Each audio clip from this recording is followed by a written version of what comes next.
Ibinyamakuru biratubwira amakuru y'ibibera ku isi, abanyapolitike bakatubwira imigabo n'imigambi yabo, abandi nabo bakatubarira inkuru zabo n'ababo. Nyamara ariko hari andi makuru batatubwira. Ayo makuru na ya kampani Rubavu Buy and Sell Limited. Ngiyi kampani yizewe mu kugura no kugurisha ibibanza n'inzu mu buryo bwihuse. Ikorera mu burengerazuba bw'u Rwanda, by'umwihariko mu mujyi wa Rubavu ndetse no mu karere ka Musanze. Uretse kugura no kugurisha inzu, inabafasha kugura ibibanza no kubigurisha, ikanabafasha kubona apartment zo kubamo by'igihe gito cyangwa kirambye, ikanabafasha kuzamamaza. Ku bindi bisobanuro waduhamagara kuri 0782 42 43 82 cyangwa ukatwandikira ku mbuga nkoranyambaga zacu, hose twitwa Rubavu Real Estate. Rubavu Buy and Sell Limited, your trusted real estate partner. Hello, ndabasuje mbahaye ikaze kuri YouTube channel yacu. Ni buri mushya kanda subscribe, ukuri no kunzogera tujye tubana buri munsi.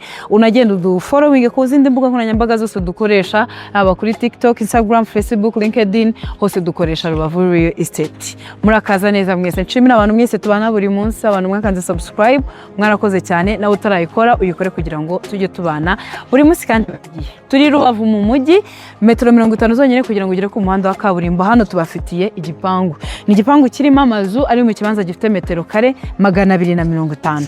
Ngiye kubinjizamo tuharebe, tuhatemberane. Ni igipangu kandi ushobora guparikamo imodoka ebyiri ziparitse neza.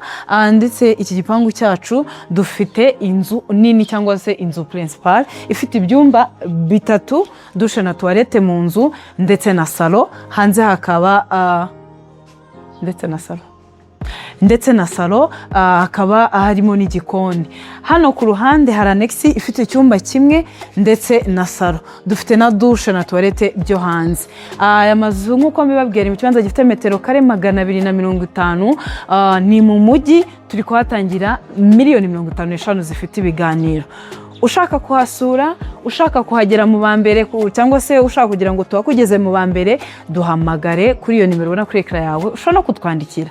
Ikindi ushobora no kudusanga ahantu dukorera mu mujyi wa Rubavu mu nyubako yuzuye etaje ko Habibu, dukorera muri floor ya mbere. Duhamagare mu bambere rero tuhakugeze, ibyangombwa byose birahari, ugura ukorerwa mutation kandi Rubavu Buy and Sell Limited tukagufashamo byose kugera birangiye. Dukurikirane ku mbuga nkoranyambaga zose dukoresha, haba hano kuri YouTube, kuri Instagram, kuri Facebook, LinkedIn, TikTok, hose ni Rubavu Real Estate.